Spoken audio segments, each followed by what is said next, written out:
Hello guys, मैं Lokendra Kumar, English lecturer, public inter college पट्टी मोड़ाकांट में हमारा जो लेक्चरर चल रहा है। और मैंने इससे पहले आपको 6 से 7 लेक्चरर आपको लोगों को पढ़ाए हैं और हमारा टॉपिक नरेशन चल रहा है। उसी के अंतर्गत हम अपना टॉपिक शुरू करते हैं और मैं आशा करता हूँ सभी बच्चे उसको ध्यान से देखेंगे और ध्यान से समझेंगे। धन्यवाद। देखिएगा बेटा, जैसे मैं आप लोगों को मैंने पहले पिछले लेक्चरों में मैंने आपको पढ़ाया है, हमारा टॉपिक नरेशन चल रहा था और इससे पिछले लेक्चर में मैंने आपको नरेशन के अंतर्गत मैंने आपको प्रोनाउन के बारे में बताया था, प्रोनाउन चेंजिंग के बारे में बतलाया था। प्रोनाउन चेंजिंग के कौन कौन से नियम होते हैं, फर्स्ट पर्सन कैसे बदलते हैं, सेकंड पर्सन कैसे बदलते हैं, थर्ड पर्सन कैसे बदलते हैं, उस चीज़ को रखते हुए मैंने ये आप लोगों को इसके पिछले लेक्चर में मैंने आप लोगों को बताया था। तो देखिएगा बेटा, अब हमारा ये जो आज का लेक्चर है उसी से आगे है।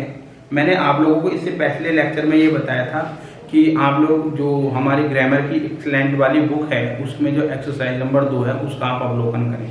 मैंने होमवर्क के रूप में आपको पूरी एक्सरसाइज नंबर 2 दी थी और एक सेंटेंस मैंने आपको ब्लैक बोर्ड पे भी लिखाया था। तो अपना लेक्चर हमारा ये जो प्रोनाउन जो चेंजिंग है वो हमारा बहुत ही महत्वपूर्ण टॉपिक है नरेशन के अंतर्गत। जब तक हम लोग उसको नहीं समझ पाएंगे, जब तक हम लोग उसको शुरू से बारीकी से नहीं समझेंगे तो बेटा हम डायरेक्ट से इनडायरेक्ट नहीं बना सकते। तो मैं आप सभी बच्चों से ये आशा करता हूँ और कि आप लोग उसको अच्छी तरीके से समझे। अगर यदि कोई प्रॉब्लम आती है तो वो मुझे अवगत कराएं। तो ठीक है बेटा, हम अपने टॉपिक की ओर जाते हैं।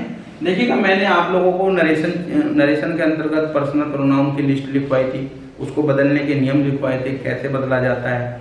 फिर मैंने आप लोगों को सेंटेंस भी ब्लैक बोर्ड पे लिखवाया, उसको मैंने चेंज कराने के लिए। तो अब हमारा जो है उस पर्सनल प्रोनाउन से एक बार वो बताएंगे जो हमारा पर्सनल प्रोनाउन लिस्ट है। जो फर्स्ट पर्सन मैं आपको फिर से लिखवा देता हूँ एक बार और। जो हमारा फर्स्ट पर्सन है सब्जेक्ट के अकॉर्डिंग बदलता है, रिपोर्टिंग वर्ब के, सेकंड पर्सन ऑब्जेक्ट के, थर्ड पर्सन में हम कोई परिवर्तन नहीं करते, जैसे कि आप लोगों को अच्छे तरीके से ये ज्ञान है।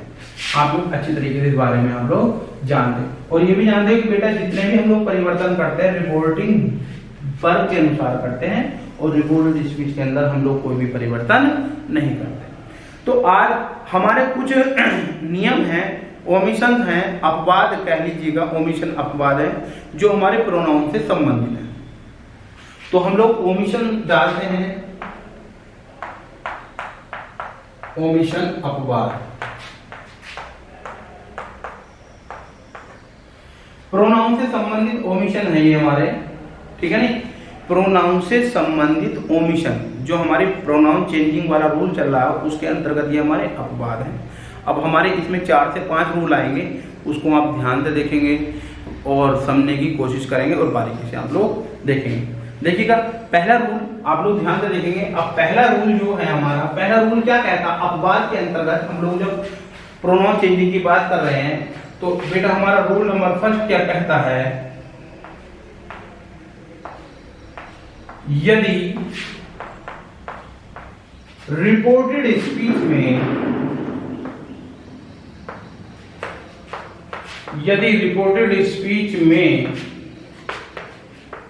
वी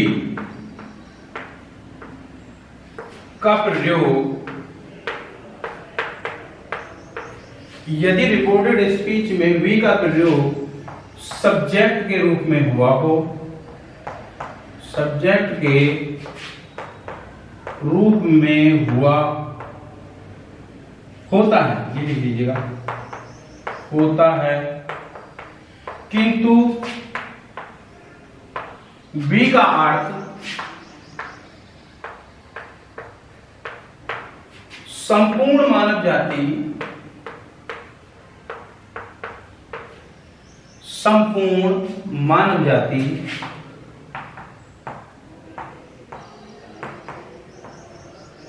संपूर्ण मानव जाति, ये बहुत इंपॉर्टेंट लाइन है।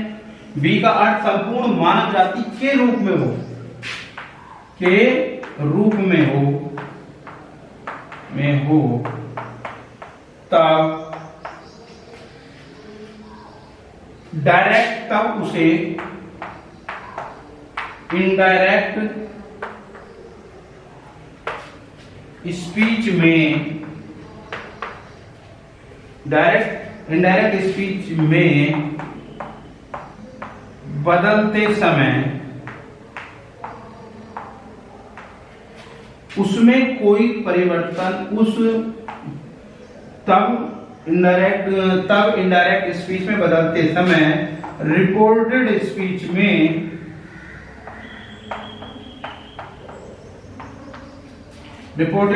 में कोई परिवर्तन नहीं करते, कोई परिवर्तन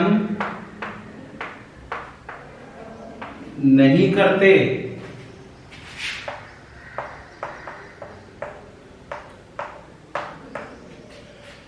और इन्हें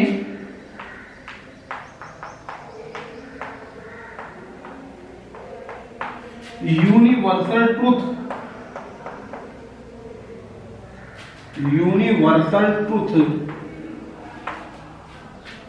के रूप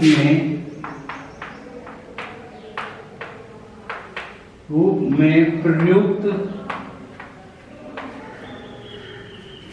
कर दिया जाता है। यूनिवर्सल ट्रूथ के रूप में प्रयुक्त कर दिया जाता है। देखिएगा, बहुत ही इंपॉर्टेंट रूल है। क्या है? यदि ओमिशन, जो हमारा प्रोनाउन से संबंधित हमारे रूल चल रहे थे, फर्स्ट पर्सन को किसके अनुसार बदलते हैं, सेकंड पर्सन को किसके अनुसार बदलते हैं, थर्ड पर्सन को किसके अनुसार बदलते हैं, आप जानते हैं। लेकिन उसके कुछ अपवाद हैं। उसके क्या है? कुछ अपवाद है। तो उसके कौन कौन से अपवाद है? तो उसके अंतर्गत पहला नियम है। पहला नियम क्या कहता है? हमारा 3 से 4 नियम है। यदि रिपोर्टेड स्पीच में, रिपोर्टेड स्पीच मतलब बताओ, कोमे के अंदर वाला भाग, गुड। यदि रिपोर्टेड स्पीच में वी माने होता हम का प्रयोग सब्जेक्ट के रूप में हो, यदि रिपोर्टेड स्पीच में बी का प्रयोग क्या के रूप में हो? सब्जेक्ट के रूप में वो होता है। किंतु बी का अर्थ संपूर्ण मानव जाति के रूप में हो, तो फिर वहां पर बी का जो अर्थ है, बी माने होता हम का प्रयोग, बी का प्रयोग हम के रूप में ना होकर बल्कि संपूर्ण मानव जाति के रूप में हो। वो पूरी संपूर्ण मानव जाति, पेड़ पौधे, पशु पक्षी, मानव, ठीक, सभी का बोध कराने वाला हो। उसका अर्थ क्या हो? सभी को बोध कराए, चाहे पशु पक्षी हो, मानव हो, पेड़ पौधे हो, सभी का बोध कराता है। तो इनडायरेक्ट, तो तब क्या होता है? तब उसे इनडायरेक्ट स्पीच में बदलते समय रिपोर्टेड स्पीच में कोई परिवर्तन नहीं करते, कोई बदलाव नहीं करेंगे, जैसा है वैसा का वैसा ही लिख देंगे। अर्थात ये कह लो पूरी की नकल वैसी उतारनी है, क्योंकि इन्हें यूनिवर्सल ट्रूथ के रूप में प्रयुक्त कर दिया जाता है। क्योंकि ये यूनिवर्सल ट्रूथ होता है। यूनिवर्सल ट्रूथ सदा सत्य रहने वाली बात होती है, इसमें हम कोई परिवर्तन नहीं करते हैं। फिर से समझेंगे, यदि रिपोर्टेड स्पीच में वी का प्रयोग हुआ हो और उसका अर्थ संपूर्ण मानव जाति को के रूप में प्रयुक्त होता है, उसका अर्थ संपूर्ण मानव जाति को प्रदर्शित कराने के लिए हो, तो जब हम इनडायरेक्ट स्पीच बनाते हैं तो रिपोर्टेड स्पीच में हम कोई परिवर्तन नहीं करते हैं। देखिएगा, जैसे एग्जांपल ध्यान देना है इस रूल पे विशेष। कभी वहां पर आप लोग प्रोनाउन चेंज कर दो, वी को चेंज कर देंगे और ये रूल लागू होता है तो सेंटेंस गलत हो जाएगा। आप इसे ध्यान दें इस चीज का सभी बच्चे, और ध्यान से समझेंगे। देखिएगा सेंटेंस क्या कहता है हमारा, दे सेड, सेंटेंस हमारा यहां पे लिखता हूं, दे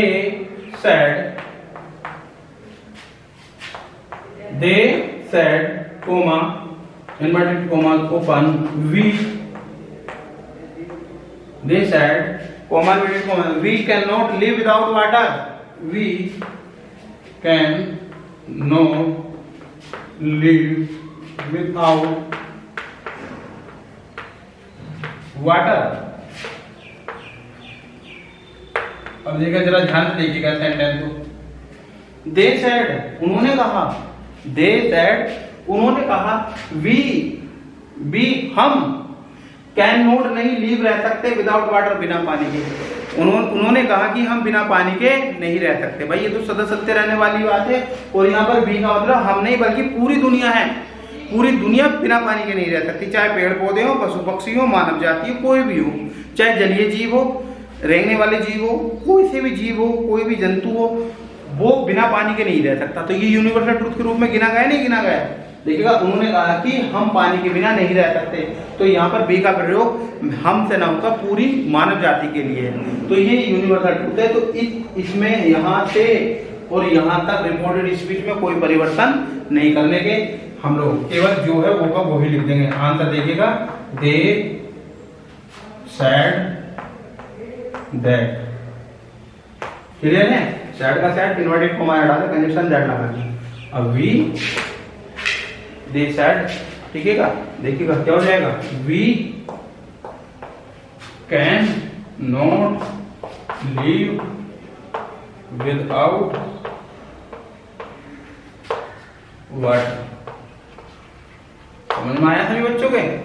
दे सेड दैट, उन्होंने कहा कि we can not live without water. ये जो हमारा ये हम उसका वो का वही उतार देते हैं। सेंटेंस नंबर 2 देखिएगा, ये सेंटेंस नंबर 2 आ गया हमारा, ये फर्स्ट था। दूसरा सेंटेंस आ गया, ही सेड टू मी, उसने मुझसे कहा, he said to me, comma inverted comma open, we are, हम हैं, वी आर मोर्टल। देखिएगा guys, he said to me, exam में पूछा गया था सेंटेंस स्टार्ट में, ही सेड टू मी, उसने मुझसे कहा, क्या कहा जी? वी, हम, आर माने मोर्टल माने नश्वर, जिसका नाश हो जाए, जो रुआइन हो जाए, जिसकी डेथ हो जाए। हम क्या है? नश्वर प्राणी हैं। हम ऐसे प्राणी हैं जिनकी मृत्यु आनी है। हम ऐसे प्राणी हैं जो मर जाएंगे एक दिन, रुआइन हो जाएंगे, बर्बाद हो जाएंगे। तो हम क्या, इस दुनिया के अंदर जितने भी जीव हैं, जीव जंतु हैं, पेड़ पौधे हैं, मनुष्य हैं, इस धरती के अंदर जिसने जन्म ले लिया, इस धरती पे जिसने जन्म ले लिया, वो नश्वर प्राणी है। तो यहाँ पर बी का मतलब क्या है? हम नहीं बल्कि पूरी मानव जाति को बता दिया है, तो इसलिए हम यहाँ पर कोई परिवर्तन नहीं करेंगे। देखिएगा, ही सेड टू हो जाएगा बेटा, टोल्ड मी कंजक्शन दैट, और ये यूनिवर्सल ट्रूथ के रूप में आ गया, इसमें हम कोई परिवर्तन नहीं करेंगे। We are mortal. मैं समझता हूँ समझ में आ गया होगा सभी बच्चों को, समझ में आ गया होगा सभी बच्चों को। आगे देखते हैं, नेक्स्ट रूल क्या कहता है? समझ में आया नहीं आया? कोई प्रॉब्लम तो नहीं है? देखिएगा, गुड। आगे आता है,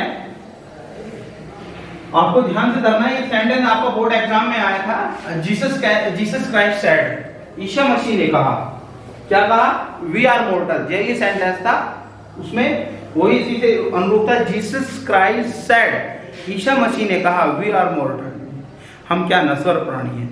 तो क्या उसमें हम लोग कोई परिवर्तन नहीं करेंगे, क्योंकि वो क्या है, वो जो फर्स्ट वी का प्रयोग संपूर्ण मानव जाति के लिए हुआ, उसमें हम कोई परिवर्तन नहीं करते।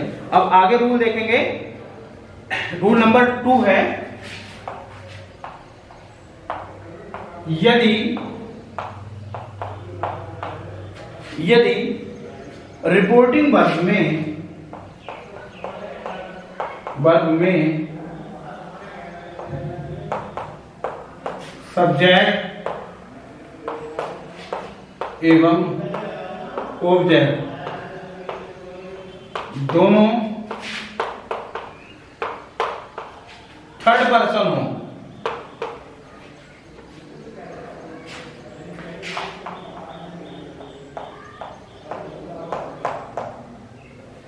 यदि रिपोर्टिंग पर में सब्जेक्ट और ऑब्जेक्ट दोनों कैसे हो? थर्ड पर्सन हो, तो इनडायरेक्ट में बनाते समय, तो जब तक उन्हें इनडायरेक्ट स्पीच में बदलते समय, तो उसे इनडायरेक्ट स्पीच में बदलते समय कोष्ठक के बीच, कोष्ठक का मतलब होता है ब्रैकेट के बीच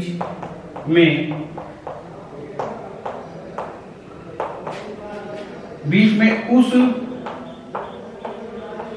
नाउन का नाम लिख दिया जाता है, का नाम लिख देते हैं,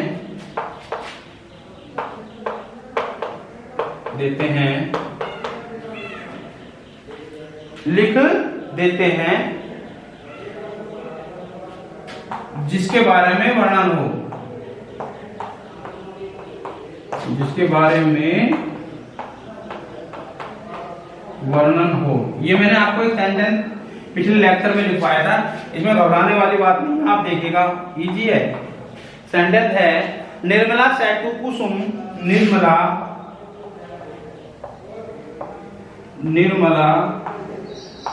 सेड टू कुसुम, निर्मला ने कुसुम से कहा।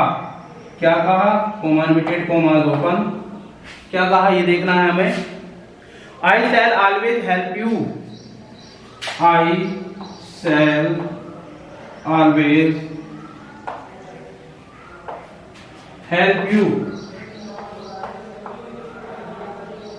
देखिएगा ध्यान से, निर्मला ने कुसुम से कहा। रूल है हमारा, यदि रिपोर्टिंग वर्ब कोमे के बाहर वाला भाग में सब्जेक्ट और ऑब्जेक्ट दोनों थर्ड पर्सन हो, देखेंगे निर्मला भी थर्ड पर्सन है और कुसुम भी थर्ड पर्सन है। यहाँ राम और श्याम भी आ सकते हैं, मोहन सोहन भी आ सकते हैं, आए समझ में नहीं, थर्ड पर्सन हो। तो इनडायरेक्ट बनाते समय हो तो इनडायरेक्ट स्पीच में बदलते समय कोष्टक के बीच उस नाउन का नाम लिख दिया जाता है जिसके बारे में वर्णन हो। तो देखिएगा इसमें कोई इतनी घबराने वाली बात नहीं है, क्योंकि निर्मला हो गया, निर्मला हो गई, सेड टू को हमने बदल दिया टोल्ड में। किससे कहा इसने? कुसुम से, कोमा हटा दिया, दैट लगा दिया। इतनी बात तो समझ में आई सभी की, कोई प्रॉब्लम थोड़ी है, दैट लगा दिया। अब आई कौन है भाई? निर्मला। क्या हो जाएगा? सी। आपको पता है आई किस साल में क्या जाएगा? सी। क्वेश्चन वही बन गया बेटा जो मैंने आपको पिछले लेक्चर में पढ़ाया था। अब यहाँ पर जो सी है ना, समस्या ये है कि निर्मला के लिए भी सी युक्त करते हैं और कुसुम के लिए भी सी। तो यहाँ पर सी लिखने से ये पता नहीं चल रहा कि यहाँ पर सी कौन है, कुसुम है या निर्मला है। तो उसके लिए हम लोग नियम यही तो कह दिया है, अगर दोनों थर्ड पर्सन है तो सी, जैसे मैंने प्रोनाउन लिख दिया, तो यहाँ पर सी कौन है उसको कोष्टक में लिख दो, उसको ब्रैकेट में लिख दो, उसका नाम ब्रैकेट में लिख दो, जो भी यहाँ सी है। अगर सी जैसे यहाँ पर निर्मला है तो मैं ब्रैकेट में क्या लिख दूंगा? निर्मला लिख दूंगा। और यदि बेटा यहाँ पर सी अगर कुसुम होगी तो मैं कुसुम लिख दूंगा। ये तो मुझे देखना है कि निर्मला है या कुसुम है। तो अगर मैं यहाँ पर ब्रैकेट में अगर नहीं लिखता ना तो सेंटेंस गलत हो जाएगा, इस चीज का विशेष ध्यान है। तो यहाँ पर आई बदला देखो किसके अकॉर्डिंग? निर्मला के अकॉर्डिंग। और निर्मला कौन है? यहाँ पर सी है, ठीक है नहीं। तो फिर से समझेंगे, ये निर्मला भी सी है और कुसुम भी सी है। तो यहाँ अगर मैं बेटा सी लिख दूंगा तो ये नहीं पता चल जाएगा कि सी है कौन, निर्मला सी है या कुसुम सी है। तो उसके लिए मुझे क्या करना पड़ेगा? तो जब मैं चेंजिंग करके यहाँ प्रोनाउन लिख दिया मैंने, तो मुझे कोष्टक में, यानी कोष्टक आप कोष्टक यानी ब्रैकेट में मैं क्या करूंगा? उस नाउन का नाम लिख दूंगा, ठीक है नहीं, जो यहाँ पर सी है, चाहे वो निर्मला हो चाहे कुसुम हो। तो यहाँ पर सी कौन है? निर्मला। तो ब्रैकेट में निर्मला लिख दूंगा मैं, निर्मला। क्लियर है? समझ में आ गया होगा सभी बच्चों के। और सेल का क्या हो जाएगा? शुड। लेकिन फिर वही है कि बेटा जो सेल आता है हमेशा फर्स्ट पर्सन के साथ आता है, और वी के और अन्य के साथ बिल आता है। तो यहाँ पर क्या हो जाएगा? सेल नहीं आएगा बल्कि वुड हो जाएगा, वुड। ऑलवेज, ऑलवेज हो गया हेल्प। अब देखिएगा ये यू आ गया, ध्यान से। यू है आपका सेकंड पर्सन, सेकंड पर्सन बदलता ऑब्जेक्ट के अकॉर्डिंग। ऑब्जेक्ट हमारी यहाँ पर कुसुम है, तो कुसुम वही है कि यू की सीट खाली करनी है और इसकी जगह कुसुम को बिठाना है। एक साधारण वे में मैं आप लोगों को जैसे बता रहा हूँ कि यू की सीट खाली करके कुसुम को बिठाना है, तो कुसुम वहां चली जाएगी। तो यू यहाँ पर क्या हमारा ऑब्जेक्ट, आपको पता है। तो हम लोग कुसुम भी सी हो गई, तो सी को भी हम लोग ऑब्जेक्ट के रूप में लिखेंगे। तो सी हमारा क्या है? ऑब्जेक्ट हमारा हर के रूप में आ जाएगा नहीं, क्योंकि सी हर सी पॉजेसिव केस हर होता, ऑब्जेक्ट भी हमारा क्या होता? हर होता। तो यहाँ पर हर आ गया। अब ये देखिएगा, अब जो हर है, हर जो है, अब वो हर कुसुम के लिए भी प्रयुक्त होता है और निर्मला के लिए भी प्रयुक्त होता है। अब ये बड़ी समस्या आ जाएगी कि मैं हर यहाँ पर कुसुम को समझूं, निर्मला को समझूं। तो उसके लिए मैंने आपको बताया था, जैसे यहाँ पर ये सी निर्मला के लिए युक्त हुआ है, तो उसी प्रकार यहाँ पर हर किसके लिए प्रयुक्त हुआ है, कुसुम के लिए। तो मैं ब्रैकेट में क्या उस नाउन का नाम लिख दूंगा जिसके लिए वो प्रयुक्त हुआ है, तो यहाँ हो जाएगा हमारा कुसुम। अगर आप बेटा ऐसा आप नहीं करते हैं तो आप ये ध्यान रखिएगा सेंटेंस आपका गलत हो जाएगा। फिर से देखेंगे रूल क्या कहता है, यदि रिपोर्टेड स्पीच में सब्जेक्ट और ऑब्जेक्ट दोनों ही थर्ड पर्सन हो, ये तो अभी महिला का नाम चल रहा है, फीमेल का, पुरुष भी आ सकता है, यहाँ पर मोहन सोहन भी आ सकता है, यहाँ रमेश सुरेश भी आ सकता है, यहाँ पर श्याम और गौतम भी आ सकता है। तो श्याम है तो उसके लिए अगर ही लिख दिया तो जिसके लिए मैंने वो लिखा होगा उसके सामने मुझे उसका नाम लिखना होगा। तो इनडायरेक्ट स्पीच में बनाते समय कोष्टक के बीच उस नाउन का नाम लिख देते हैं जिसके बारे में वो वर्णन हो। मैं सोचता हूँ सब की समझ में आ गया होगा। आगे देखेंगे next third rule. Third rule क्या कहता है हमारा, फिर से आप लोगों को जो वो पर्सनल प्रोनाउन लिस्ट है आपको वो बहुत अच्छी तरीके से बारीकी तरीके से उसको देखना होगा, और अगर आप नहीं देख पाते हो तो बेटा आपको लिए बहुत बड़ी समस्या हो जाएगी। तो आप ध्यान रखें और उसको आप लोग ध्यान से देखें। आगे थर्ड रूल क्या कहता है हमारा, थर्ड रूल ये कहता है यदि रिपोर्टेड स्पीच में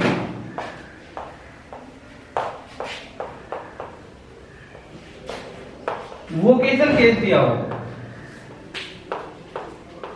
वोकेशन केस दिया हो, बहुत से बच्चे कहेंगे सर वोकेशन केस क्या होता है। वोकेशन का मतलब होता है संबोधन वाचक, और केस माने होता है कारक, संबोधन वाचक कारक, जिससे हम किसी को संबोधित कहते हैं। तब इनडायरेक्ट बनाते समय, इनडायरेक्ट स्पीच में बदलते समय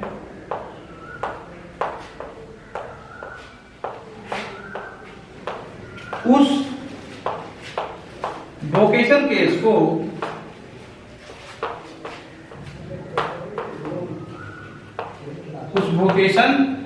को रिपोर्टिंग वर्ब के ऑब्जेक्ट के रूप में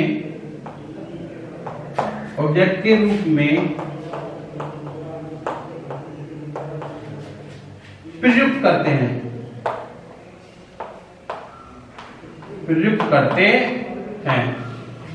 यह वोकेशन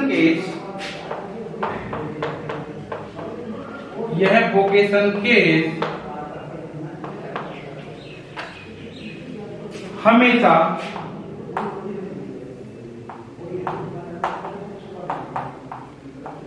रिपोर्टिंग वर्ब के आरंभ में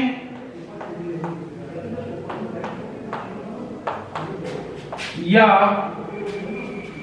अंत में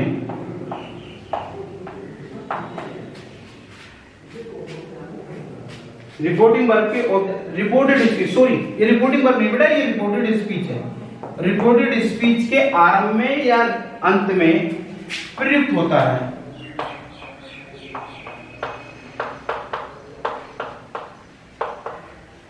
देखिएगा रूल, यदि रिपोर्टेड स्पीच में वोकेशन केस दिया हो, रिपोर्टेड स्पीच मतलब कोमे के अंदर वाला भाग, तब इनडायरेक्ट स्पीच में बदलते समय वोकेशन केस को रिपोर्टिंग वर्ब के ऑब्जेक्ट के रूप में प्रयुक्त कर लेते हैं, और यह वोकेशन केस हमेशा रिपोर्टेड स्पीच के आरंभ में होगा या अंत में होगा, आरंभ में होगा या फिर अंत में होगा, उस चीज का ध्यान रखना है। जैसे सेंटेंस में आप लोगों को लिखवा देता हूं, देखिएगा जैसे मैंने कहा teacher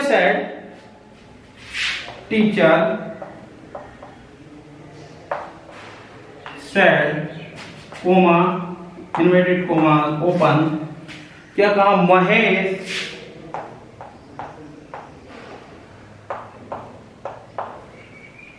you are a lazy student,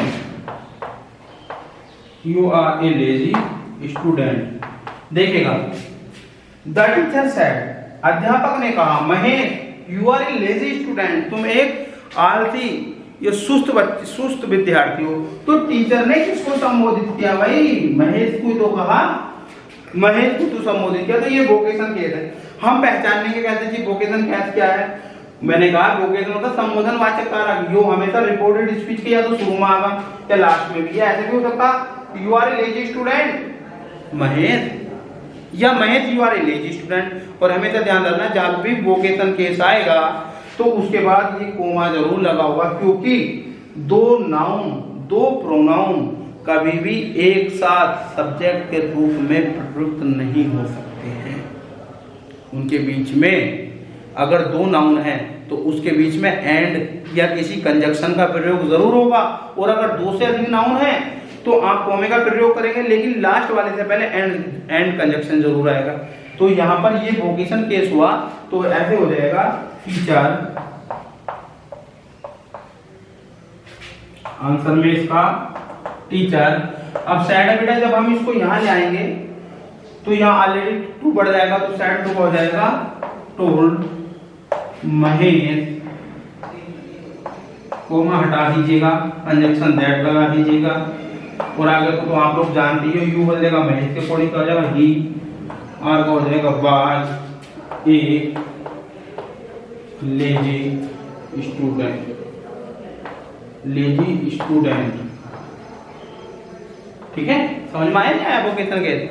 vocation case अगर दिया हुआ होता है तो रिपोर्टिंग वर्ब के ऑब्जेक्ट के रूप में वो प्रयुक्त हो जाता है। ठीक है, नहीं आप समझना तो समझ गए होंगे। देखिएगा, आप ध्यान से देखें, नियमों को बहुत ही महत्वपूर्ण है। आप अगर नहीं समझ पाएंगे तो सेंटेंस आपका गलत हो जाएगा। आप इस चीज पे विशेष रूप से आप ध्यान दें। अब आगे आपका नेक्स्ट रूल आता है, यदि या आप नेक्स्ट रूल आपका आता है, या आप लोग एक सेंटेंस को लिखेंगे जो जिसमें वोकेशन केवल लास्ट में दिया हो। सेंटेंस नंबर 2 क्या है? सेंटेंस नंबर है are you going to, are you going to market?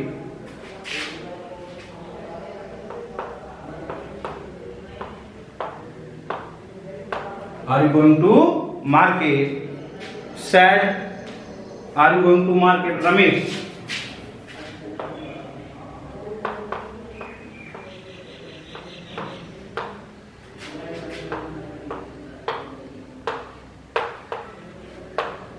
Said mother. Said mother. देखिए, आर यू गोइंग, क्या तुम जा रहे हो? टू मार्केट, मार्केट, क्या तुम मार्केट जा रहे हो? रमेश, रमेश। सैड मदर, किसने कहा? माँ ने कहा। क्या तुम मार्केट जा रहे हो रमेश? ये वाली बात किसने कही? मदर ने कही। और मदर ने किससे कहा? रमेश से कहा, क्योंकि मदर ने संबोधित तो रमेश को किया। तो देखिएगा, मैंने आपको पहले भी बतला दिया और मैं फिर से बतला रहा हूँ, ये यहाँ से वाक्य आपका शुरू हुआ, ये आपकी रिपोर्टेड स्पीच पहले दे दी, रिपोर्टिंग वर्ब बाद में दे दी। मैंने आपको बताया था सबसे पहले रिपोर्टिंग वर्ब ही लिखनी है। क्या लिखनी है? रिपोर्टिंग वर्ब, चाहे वो कहीं भी हो। तो हो जाएगा मदर। बेटा इंट्रोगेटिव सेंटेंस है, आर से शुरू हो रहा है और इंट्रोगेटिव चिन्ह आपके पीछे लग रहा है, तो यहाँ पर सैड टू आर में बदल जाएगा। किससे कहा मदर ने? रमेश से। इफ लगा देंगे, इफ आ जाएगा क्योंकि सेंटेंस के अकॉर्डिंग चेंज होगा, और पहले यू लेंगे, रमेश के अकॉर्डिंग होगा ही, आर का हो जाएगा was going to market, going to market, और इसका प्रश्नवाचक चिन्ह हटा देंगे और फुल स्टॉप लगा देंगे। तो मैं समझता हूं कि लगभग सभी बच्चों की समझ में आ गया होगा। ये कुछ रूल थे जो कमीशन के अंतर्गत है, और बेटा आपको ध्यान से रखना है, ध्यान से सोचना है, और जो मैंने पर्सनल प्रोनाउन लिस्ट लगा उस पर आप विशेष ध्यान दें। और मैंने आपको पिछले लेक्चर में बतलाया था कि एक्सीलेंट की जो बुक है उसकी एक्सरसाइज नंबर 2 का आप अवलोकन करें, और मैं आशा करता हूं कि सभी बच्चे अच्छी तरीके से इसको समझ गए होंगे और अच्छा वर्क कर रहे हैं आप लोग, अच्छा रेस्पॉन्स भी मिल रहा है। और अगर कोई भी प्रॉब्लम किसी भी बच्चे को कहीं आती है तो वो मुझे व्यक्तिगत रूप से वो उस प्रॉब्लम के बारे में मुझसे अवगत भी करा सकता है। ऐसी कोई प्रॉब्लम